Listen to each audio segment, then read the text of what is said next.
Hi, I'm Dr. Dan Ratner, and today I'm joined by Nicole Sachs, an LCSW, who is a mind-body practitioner, author, and podcast host. If you haven't already, click subscribe, ring the bell for notifications, hit like if you like what you're hearing, and put your comments below. Hi, everyone. I'm so excited to have Nicole Sachs here with me. She's a licensed clinical social worker and mind-body practitioner. She's an author of The Meaning of Truth. You get to see her book right behind her. And she's the host of the podcast, The Cure for Chronic Pain. Nicole, welcome. Thank you for having me. Thank you for being here. I know you're a very, very busy person. You're like I am. There's just people constantly reaching out to us to get help from this chronic pain epidemic. And so I really appreciate you taking the time with us. One thing I wanted to start out with is the personal journey that you went through. One of the reasons that I do this work is I had 8 years of chronic back pain. Right. I didn't discover Sarno until that point. And it took me, I'd say it took me a couple months to get the pain seriously reduced, but I had a journey after that. And we'll talk more about that. I wanted to hear about your experience discovering mind-body work. How did you come to this? You know, it's a long story, and so I'm sure we don't have time for the whole thing, but I'll just try to give you the high points. When I was 19, I was a freshman in college, and I had what I like to call an acute pain incident. My back went out, the way people would say your back went out, on the floor, writhing in pain, unable to basically get up and move. And so it was about 2 weeks before Christmas break, and my parents just had to come and bring me home from school. There was no way for me to function. And so I did what we all do, got the MRI and the x-rays and the orthopedic surgery consults. And they told me that I have a really severe case of spondylolisthesis. So much so that over the years, anytime an orthopedic surgeon has seen my x-rays, they literally go pale. I must have a really messed up spine. And so, of course, it made complete sense that my abnormality was the reason for my pain. Nobody doubted it. And so, you know, through steroids and muscle relaxers and what have you, I got through the acute pain incident, but then I was just in chronic pain for years. And the worst part about my diagnosis at the age of 19 is I was told you will never travel, never play sports, very serious warnings about what position I should sleep in, how long I could actually drive in a car because of the bouncing motion and the pressure it could put on my back, and it could continue to degenerate my condition. And I was also told that I would unlikely have biological children because the weight of the baby on the back would be just so risky. They told me that I would need spinal fusion surgery, but I could probably live a couple decades without it if I was willing not to go into manual labor, which was a big joke with me and my mom because no thanks. And so, you know, I was too young to really take in the depth of that information and how catastrophic it was. But it really led me into this life of being fueled by fear. And so I got through my undergraduate studies. I lived in New York for a while, and then I was in graduate school in the Midwest. And my mother was watching the Rosie O'Donnell show, and they started talking about Jeanette Barber, who was Rosie's producer. I don't know if you ever saw that 2020 episode. I never saw it, no. Oh, you have to see it. But so Jeanette Barber was in a motorized wheelchair because of pain in her feet and her knees and her legs. And nobody knew what was wrong with her. And when Rosie put out this plea, it was called Fix Jeanette, people wrote in and said, Dr. Sarno, when my mom watched the follow-up episode, Jeanette had run the New York Marathon. So it's wow. like all over body chills, just amazing, amazing stuff. And so my mom called me, you know, hysterical and said, you have to read this book, Healing Back Pain.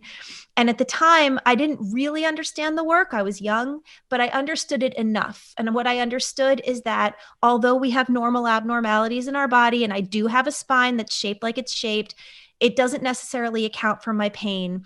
And if I can understand that anger and rage at the time, those were the only ones I really got, were contributing to the way I was feeling, and I was able to acknowledge those feelings and allow them to be felt, my back pain would ease. So I started sort of doing a science experiment on myself. You know, I would feel the acute pain. I would check in as to why I was angry. I would do a little inventory in my mind, and I would attend to the pain 10, 15 minutes later, and it would be gone. And I was like, oh my God, it was just absolute shock and awe that it actually worked. And that actually took me Through a lot. I gave birth to my first two children, exercised till the day they were born. I was completely in, nothing could touch me. And then when my son was 10 months old, I went to lift up his baby walker and bring it down a couple steps. And I mean, I'm sure you hear these stories all the Yep. time. It felt like a hot knife was dragging through my back. All of my mind body knowledge went out the window. And Right. I was like, I've really done it this time. Now I'm, screwed for life and all those terrible, shameful feelings. And that led to the worst year of my chronic pain and the last year of my chronic pain in my life. And it was about 15 years ago. And I ended up going into the city to see Dr. Sarno. He was still in practice at the time. He explained to me that I hadn't really done the work. And this is something that I think a lot of people don't understand. I had gotten the concept and the knowledge was enough to take me a certain distance. But when my repressed emotional world built up to the point that it ended up building up, which any human being, by the way, is susceptible to this, I had a recurrence, and the recurrence really scared me. And fear begets pain, and pain begets fear, and meaning gets attached, and all the things. So after seeing him, I worked diligently to do the journaling, and I created a process in my, just creating it as I went, that I've coined Journalspeak, which is just a very full permission, free write of rage and anger and impolite and all the things that you can't say, and then to destroy it immediately, to give someone full permission. So and then of course after that I started working with him at NYU. So the story goes from there, but that's the gist of it. You did a nice job summing up. I mean, I know what that's like to try to sum it up in this short amount of time, but you said a couple things that I just wanted to observe that are really important. One of those is that when you had a recurrence of pain, all of that information went out the window. Yep. I love that you said that because I want to highlight it. Because that's what happens for people. They think that they've gotten to a safety point, but what we really want to do is build in the safety of knowing it at your core, in you. And that's what it sounds like. You had to then go ahead and do that. And I had the same thing. Interestingly, I had a different experience because I grew up in a family of psychoanalysts who knew all about psychosomatic stuff. So you would think I already knew it. But even I thought psychosomatic meant it's in your head. I didn't know. It's often misconstrued, yeah. Right. It starts from your head, but it's real in your body. It all happens. And so that's fascinating stuff. And then you came to work with Sarno.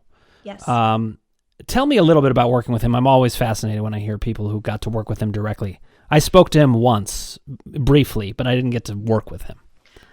So it began because so I was already a licensed therapist by the time I had done the work with Sarno, but I was not in practice because I had two young children and I was intent on getting pregnant again and having another one. So as I was going through that process, I wasn't yet in private practice. I reached out to him and I said, I want to be of service. I'm trained and I am educated now, both in the actual world and in my body world, which is of course our best education and our most profound. And I said, how can I be of service? And he said, come speak on the alumni panel. And so the alumni panel, if you've ever heard of it, was once a month, and he would have 4 panelists, and we would sit on the stage with Sarno, and people would come in. Sometimes it was a lecture hall of hundreds of people. It was people doing the work. It was a free service that he offered based on people who are doing his program. And they could ask us, we each did a 10-minute summary of our story, which is sort of similar to what I gave to you, maybe a little bit better. And then we would answer questions from the audience for like 2 hours. And so what started happening is he was inviting me in quite often. And so I would be coming in early and just meeting with him in his office, and we would talk about theory and practice. And I told him I wanted to go back into private practice, and he was really, really enthusiastic. And my own father had died when I was 27. So he really was a bit of a father figure role for me. We were really close. I loved him dearly. He was so sweet. He used to slip me $20 under the desk tip for my parking because I was one of the only people that came in from outside of New York City. He was just the kindest. And I know that he doesn't have a kind, lovely reputation because he was a bit of a curmudgeon-y dude sometimes. But for me, he was just very dear. And when I went into private practice in Westchester, he started referring patients into my practice. And that's when I was really working with him as a colleague, sharing cases with him, discussing cases with him, and continuing to come speak with him at NYU until he retired the panel. One of the things that I'm always blown away about when I bring other mind body practitioners on here is how much overlap there is. So you don't know me yet. We're actually meeting for the first time today. Yes. And my father died when I was 6 weeks old. And so I was always looking for father figures. So I smiled when you were saying that. And Sarno, even though I only talked to him the one time, he is a bit of a father figure for me, just in his books, because he gave me such a bolstering. And one of the things he did is when I read Sarno, he described me, the goodest, like to a T. I had never felt so well described by anyone. And it was like being known by a father in a strange way. Yeah, for sure. So I can identify with that, and that's a cute story that he slipped you money. That's fantastic. So one of the things that I was thinking about, and this is another commonality that we have, I'm hearing that the way that you work with people took some of the form of what you yourself needed. That with the Journalspeak, that was a way that you helped yourself find your kind of emotional compass in relation to the symptoms. And then you're bringing that to other people. But can you talk a little bit about Journalspeak? Did that come before or after you wrote your book? Oh, before. My book is based upon the journey. So my book is part memoir and part how-to. I would say the first half of my book is like how I came to this work and what this work is how it really genuinely moved authentically into my life. And then the second half of the book is exactly how to do this for yourself. So there are two chapters in the book. One is called The Journey to Journalspeak, and one is called Journalspeak. And I'll say it in short. And I know that you probably know a lot about this work in so much as it's not going to help you if you are bullshitting yourself. Ooh, am I allowed to swear? Sorry. Yes, you are. Go right ahead. Okay. Everything is allowed here. This is about freedom and personal Great. feeling of any kind. Go ahead. Great. Because I tend to sometimes not always use, under 18 language. So if you're bullshitting yourself, it's not going to work, because the whole point of this work is to move your body from fight or flight to rest and repair, to allow the brain and the nervous system to know that your emotional world is not a greater predator than your physical pain. And so having said that, I was journaling because Dr. Sarno explained to me, he gave me his packet, which many people who have worked with him know, that the typical Sarno packet, it was typed on a typewriter and it was reproduced. And then he would flip it over and he would draw the emotional reservoir and explain to you what happens when it spills over. I still have the original document. It's dear to my heart. And so I knew I had to journal. But because Dr. Sarno wasn't a psychotherapist, he was a medical doctor, he didn't give a lot of clear parameters around how to do this to heal. He was just like, you need to get your feelings out. So I made my 3 lists: childhood, daily life, and personality. And I was going through my lists, and I can't say that I was lying, so I'll put that in quotes, but I wasn't getting to where I wanted to get. And at the time I had a almost 2-year-old. So that means, no. I had, my son was 10 months. So that means my daughter was almost 3. They were 22 months apart. And so I put motherhood at the top of the page. And this story is written, much more detail in the book. And I started writing the things that one might write about motherhood. I'm very tired. 2 babies in diapers, 2 babies in cribs. It wasn't the plan to do this quite so quickly. And my ex-husband, who at the time was my husband, he worked all the time, very late. I felt very alone. So I'm writing these things, and no one can deny that those things are the truth. But there was something that happened in me, and I believe that this is a bit of a spiritual experience, and in terms of my opinion and my life, that something was opened up to me. I was given an invitation to go deeper, and it takes a lot of bravery. And I sat with that notebook and that piece of paper, and I wrote the first line of Journalspeak ever penned, which was, I hate being a mother. And it was dark, because you have to understand that at 19, I was told I would never be a mother. And I, overcame all the odds, and I did all these things, and I have these 2 beautiful, healthy babies for whom I should be so grateful. And I was lost. And I hated it, and I didn't know where to turn. And that was this toxic sludge in me that was keeping me sick. And that wasn't the only thing. But what was incredible about my Journalspeak journey is, as I started to tell the truth, I opened the floodgates and I was writing and writing, and my loathing for motherhood moved to my loathing for myself and my parents and all the places that I had never let myself go, about resentments and about, the way I was raised, and the way I was raised was a bit dysfunctional. And so it created in me this perfectionist and goodist who wanted to make this perfect family. And P.S. for anyone who has kids, none of them are the way you would have ordered up. They're children, they're human beings separate of you. And I wrote and I wrote and I cried and I told the truth. And when I was finished, I was in a place of such compassion for myself, for my parents, for my children. And this doesn't happen so instantly, certainly for everyone, but that was my experience. And I woke up the next morning and my back pain was 80% gone, never to return. Over the next couple months, I continued. I went through my list, but this time I was journal speaking about all of it. I was telling the whole truth. I was letting it out. I was coming to my compassion if I could, can't always. And then I was destroying the document. And by about, I'd say between 2 or 3 months, it was absolutely gone. It has never returned. And my MRI looks exactly the same. It's wonderful, and it's extremely compelling evidence also. Your MRI is exactly the same. But I love the title, The Meaning of Truth, because it gets at something that's similar to what I do. I think what you're saying is we can say things that are true, like in quotes, like you said, but it's not the whole meaning. And you decided to go deeper.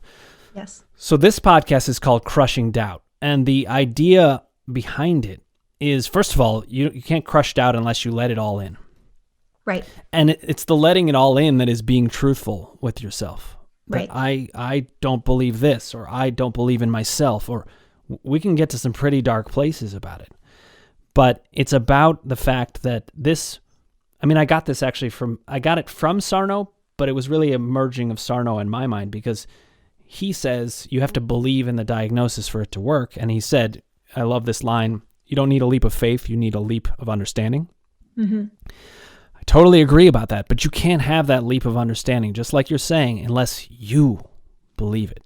Yes. And there's no way for you to believe it unless you face your truth. So I love what you're saying. It's right in line with what I think, but there's some other things that I was, as I looked into your work, I found some things that I really particularly relate to that I was blown away by. So one of them is that you talk about a lot that it's not just about relieving the symptoms, but it's about reclaiming your power. It's about finding powerful living. So that's another aspect that I deal with that I haven't heard talked about in the way that I talk about it, but a lot of times we're talking about very similar things. It's just another way of looking at it. One of the things I talk about is something that I call the power column. I have these different columns where you basically take notes. It's very similar to journaling. And the power column really is about, how are you feeling in relation to yourself? Do you feel powerful with yourself? Do you feel good about yourself? Are you empathizing with yourself? And that all fits, from what I'm hearing, with how you are thinking about it. But I don't often hear people talk about how often people recover from the symptoms and then they become very powerful. And I know that happened for you. I wondered if you could speak to that a little bit, how you became powerful on this journey.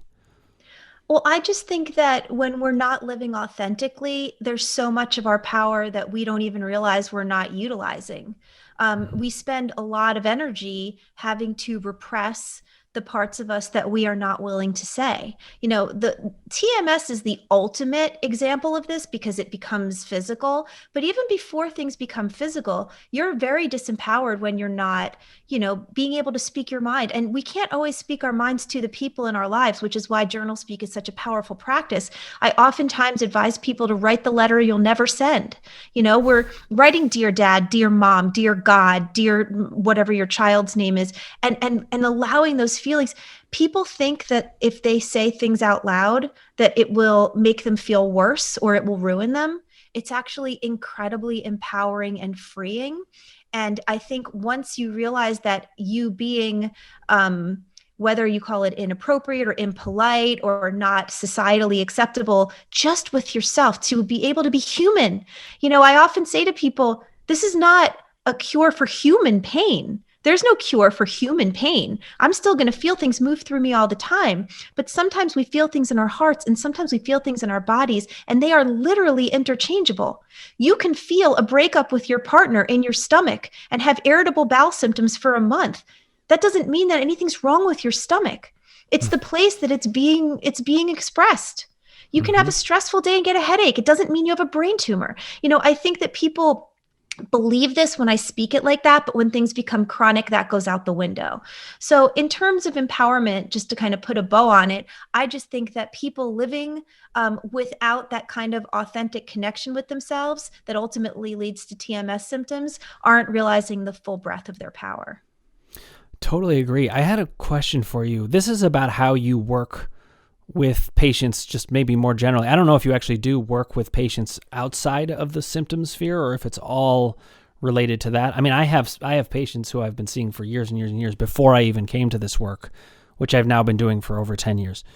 But I found that it even changed the way that I did therapy, and in a particular way, because when I work with patients, I tell them about my mind-body experience. I'm sure you do too. You wouldn't be on a podcast saying it if you didn't. And I think that vulnerability, being a model of somebody who just really can show our vulnerability, is a really important part of the therapy process. Yes. But it's not how we're often trained. We're often trained to don't say these things. Yes. So I wanted to hear if you your thought process and whether you agree with me on this. I have found the more vulnerable I can make myself, and I don't mean like spilling over where the whole conversation is about me, but where I'm willing to tell people, okay, my father died. I had father issues. I had, a depressed mother. I had a brother who was mourning this loss and having his own trouble. He was 3, and all of those things are part of me, and I let people see that. I don't bring it to them to have them take care of me, but I let them see that. Is that something that you have done increasingly over time from discovering this, or what was that journey like for you? It's so funny that you ask, because it's one of my number one things that I believe in. So first, let me say, just in terms of informationally, I actually no longer have a private practice. I did for many years, and when I did after I wrote the book. But once I created my online courses and I started traveling and teaching and doing retreats and, using social media as a way to get this message out to the global community, I closed my practice because I don't have time for it all. And as I mentioned, I have the 5 kids. So, I'm not seeing patients anymore. But having said that, when I was in grad school, and this is also something I wrote about in my book, I had an incredible professor. Now you have to understand, I was in a very clinical program, and it was very psychodynamic. So I was being taught, especially at my clinical internship, that there was absolutely no self-disclosure. It was so inappropriate, and I was always really uncomfortable with that. And then I had this one incredible professor, Dr. Marianne Graham, I will never forget her, and she showed us the movie Good Will Hunting in our class. I love this. Oh my God. Right? Okay, you say what you're going to say, and then I have to say something about that. Okay.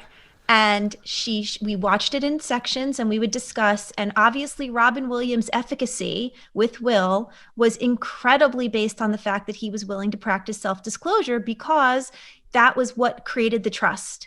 And she said to us, kind of wink, wink, nod, nod, if you guys feel comfortable, this is a powerful tool, even though psychodynamic, even though boundaries. And when I was in my clinical internship, I was confronted with a situation where I was seeing a young patient, and I was an intern, so I think it was like $10 an hour to see me. And she was just really suffering, and she needed a little bit of me in the session. And I talked to my supervisors about it, and they said, no, no, no, no, no, no, no. And I just got a chance to make my own decision. And in doing that, I really understood that this is a huge reason that people can connect. And so I always in private practice made it a huge part of my therapeutic process. I talk about it in my book specifically around this question.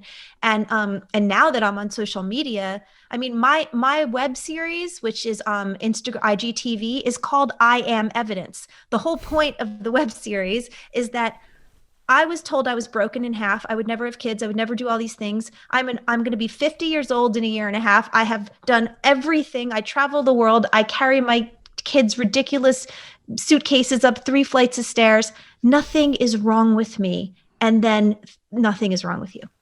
Right. And what could be more powerful evidence than saying these things and sharing it?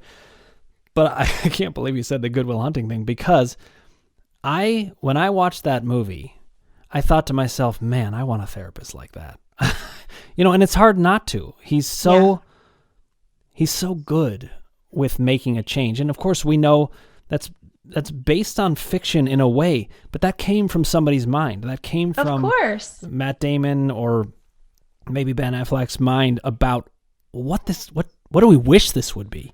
Mm-hmm. And I think if we do it right, I mean, this is all to say that weirdly, that fictional therapist probably taught me more about therapy than many of the people that I ran into in the actual field. Because, listen, I understand we need to be careful about certain things. We need to be appropriate about certain things. But there is a way in which I think therapists protect themselves.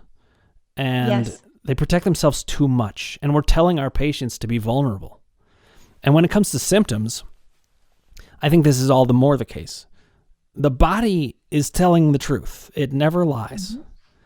And then they come to us and we sit there and don't tell them the truth. It doesn't add up to me. I don't even know how that would feel, because from the moment that supervisor told me that I couldn't be human with that patient, I tried it once, meaning like I went back into session and I listened to what I was told and I watched her face and I watched how not helped she was being. And I made a decision. Like, you don't always have to listen to what everyone tells you. And it actually was a great gift, because it sent me on the path of my own intuition rather than always following what everyone said. And it's created my whole career and the fact that I've helped so many people. So thumbs up. I'm right there with you. And it takes, you talked about bravery in this. There's bravery in facing yourself, but there's also bravery in facing a society that values things in a certain way or sees things in a certain way.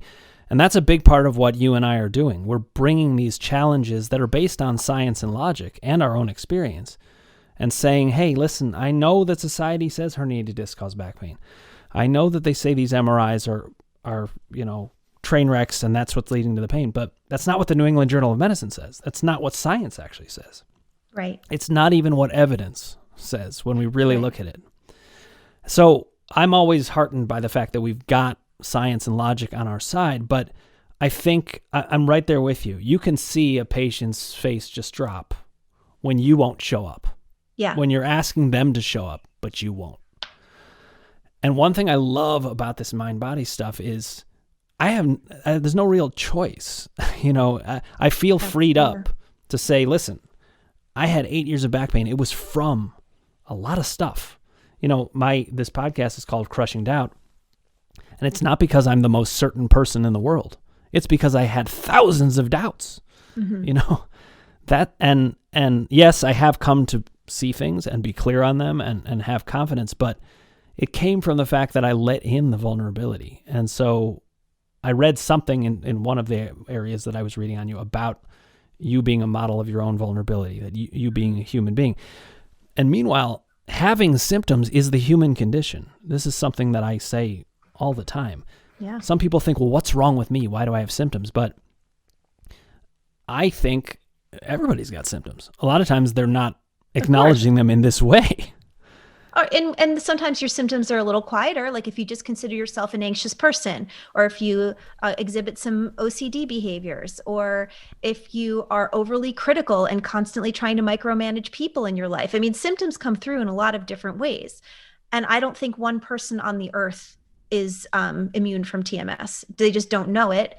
And, I do have great hope. So I will tell you, I have no doubt, and I never have, except for the day that I put the walker down on the driveway, because that was my fear talking, and that was before I was really educated. But ever since, and I know I have the rare pleasure and privilege of having been personally connected to Dr. Sarno and have worked with him so closely. So I understand that my doubt might have been subdued more than another person who just read the book. I get it. That's probably an advantage I have. but I don't have any doubt. And what I tell people all the time is borrow my confidence, because I'm absolutely freaking sure. And there are certain times that because I get hundreds of emails and I can't obviously answer them all, but I can't tell you how many times people write to me and they're like, I know there's no way that you can tell me because you don't know me, but here are the 5 things that are happening to me and here's what my personality. And I, when I can, every chance I get, I write back and I go, I can tell you absolutely. I do not need to meet you. I said, I have seen you in my office. I promise you, because we are all the same. And those 5 things and those 5 personality traits and that trauma that you've had, explain it absolutely. Borrow my confidence if you need it. Do the work and let your body be your proof. I'm right there with you. This is a huge part of, and it's why it's called Crushing Doubt, because I have no doubt anymore either. I had a lot of doubts leading up to things. The thing that helped me not have doubt was the mind-body process and figuring out, wow, things actually do make sense. So I'm certain, and when people come to me, I say this a lot of the time. A lot of times people will go to even a mind-body practitioner and they'll say, I'm 99% sure you have TMS. We all know what people hear. Yeah. I am 1% not sure. That is what they hear. Yeah. And there's no reason for us to not be sure about it if they've been to doctors. Well, that's the thing. If they've been checked out, I'm not here to supersede a doctor. I don't want to, if you have a tumor or something, I want you to know that. But if people have had all the right tests and they're still in pain, I always say, I'm 100% sure. Exactly. And I do the same thing. And I think that's one of the reasons why people have had success with our work is that they do borrow our confidence until they can have their own. That's right. And then they start to see it. So I wanted to ask you one last question. We'll wrap up on this, but I wondered, where do you think our field, if I can even call it our field, because it's a very nebulous thing, but where do you think we need to go? How do you see things developing? Because one of my goals is to change the national narrative or the international narrative. Yeah. And it sounds like you'd be right on board with that, and you're already doing that work. So where do you think we need to go from here? So I oftentimes say that this is going to need to be a bottom-up change. It is not going to come from the top down. Big pharma and the surgical model and the Western medical model are never going to turn around and say, this is the new truth. It's never going to happen. So where I think we need to go is mass information dissemination, in so much as I will get emails from people in Australia, in India, in Africa, in Asia, in Europe, wherever. And they will say to me, and I'm not trying to be hyperbolic, this is the absolute truth. Mm-hmm. I was planning my suicide. I decided if I wasn't well by Christmas, I had done everything I could. In the darkest hour, I was at 4 a.m. I was deep into the internet and tripped over something that you did. I started reading. I started doing this. I'm writing you 6 months later. I'm back to work full time. I'm pregnant with a baby. I'm getting married. And I just have all over body chills. And I get so passionate because I say, not everyone on the planet is going to pick this up. All right. If you put something down, not everyone's going to pick this up. But my personal goal in whatever power that I have, which is, who knows, I'm one person, is to avail this knowledge to as many people on the globe as humanly possible, because this is a bottom-up solution and each person gets to decide how long they want to suffer. And if they have this information, because during that email, someone always says, I can't believe I didn't know about this. And so my goal is to get people to know about it. I couldn't agree more, and I love the idea of it being a bottom-up solution. That's the way I feel about it too. We know we're up against those things at the top. They're not going to change things, but if there's enough of a groundswell, yes, it changes. We've seen this certainly in America all the time. There's a groundswell of something.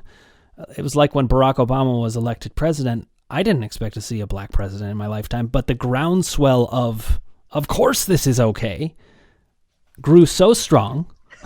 Me too. The groundswell was so strong that eventually it did change. And I think that's what we need here.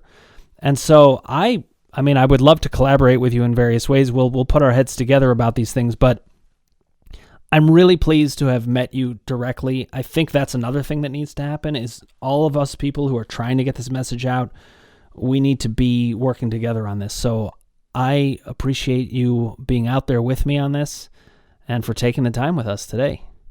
Well, thank you so much for having me. Thanks so much, Nicole, and we would love to have you back sometime, and we'll keep in touch. Yeah, absolutely. I have to say, every time I do these interviews, I keep getting blown away by each individual that's out there in the field. They're all offering particular aspects of things. They're all bringing their full personality to things, and it's one of the things I loved about Nicole and the work that she does is that authenticity. It was one of the main connections that we had. I could not believe she brought up Good Will Hunting, because that really is a movie that altered my life greatly. And you wouldn't think that it would, because you know it's fiction in a way, but it is based on the things we want in a therapist. And that authenticity that Nicole brings helps people to believe in what she's doing and what she's telling them. And ultimately, I talk about this all the time, it doesn't matter what we believe, it matters what you believe. And there's only one way for you to believe what you need to, and it's for us to work with your mind. So I loved those aspects. I also felt like there was a lot of doubt work in what she's talking about, even though she talks about it in a different language. There certainly was a lot about the work of power in getting better from the symptoms and then living the life that we want to live. And then lastly, and I thought this was really important, she also sees it similarly to me, that we're building a bottom-up conversation where we have to get the vast majority of people to see that this is really true, to spread the word with each other, not in a cult-like way. This is science and logic. But if enough people are exposed to this, and enough people are talking about this, then from the bottom up, all of those big corporations and the politicians and all the people that we can't get to listen otherwise, they will have to listen. So I'm very appreciative of having an ally out there like Nicole, and I hope this was a useful interview for you guys. If you haven't already, click subscribe, ring the bell for notifications, and put your comments below. Comments and questions, I'll get back to you as soon as I can.